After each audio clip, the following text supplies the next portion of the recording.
What's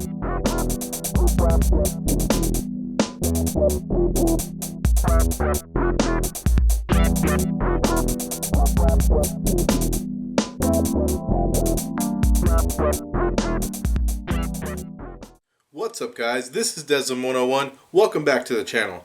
Today it's another episode of In Defense Of, where I take a look at an unpopular game and give you my take and why I think it's actually worth a little bit of your time. And it might not be redeemable in your eyes, but at least I like to give a different perspective on some of these games. So that's my intention. And today we're going to be talking about not this Double Dragon, but this Double Dragon. One that's not talked about very much, the Sega Genesis version.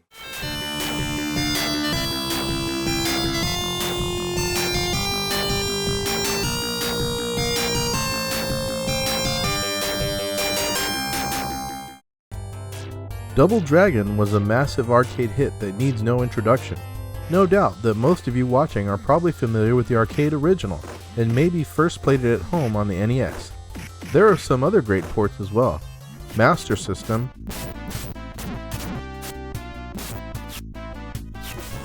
Game Boy, but there is one you don't hear about much, the Sega Genesis version. The game is actually unlicensed, being released by Accolade, who also put out Turrican and Universal Soldier on the Sega Genesis, in these oversized cartridges. At the time of release, the game saw mixed reviews, some even rating it very poorly. The game was coded within the short span of about 4 months, made without the use of source code and only by a couple people, as detailed in the book Arcade Perfect by David Craddock. The studio bought an arcade cabinet for the dev team to play to get the mechanics down. They even used it to source graphics data in the ep-ROMs.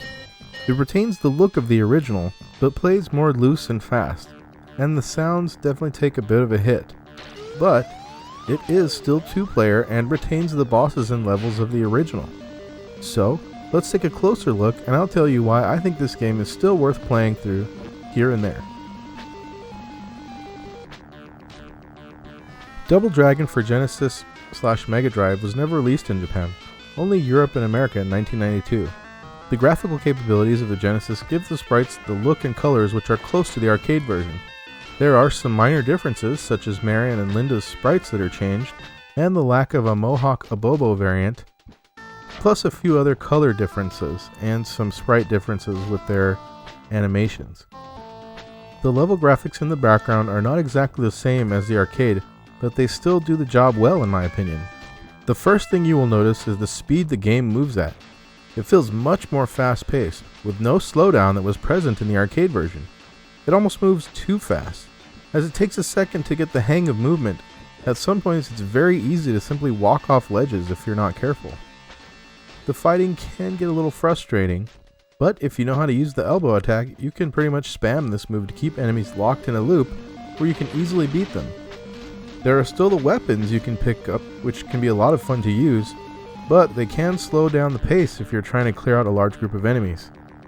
The difficulty feels about right if you leave it at the default 2 lives and 1 continue. It's still challenging enough even if you use the elbow technique. The game has an options menu which allows you to up the number of lives and continues, which can make the game a breeze. If you fancy more of a challenge, you can try to beat the game without using the elbow attack, which is pretty tough. The music takes a hit with somewhat less than accurate renditions of the arcade tunes, sometimes with that shrill metallic high-pitched tones the Genesis was known for. But it's nothing offensive and it works okay. The sounds the enemies and your character make when they die is a glitchy sound effect that would suit an alien much better. I don't know why they use these sounds. With a soundtrack done by someone with an intimate knowledge of how to utilize the Genesis sound chip like Yuzo Koshiro, we could have had it better, but it's not a deal breaker here, for me at least.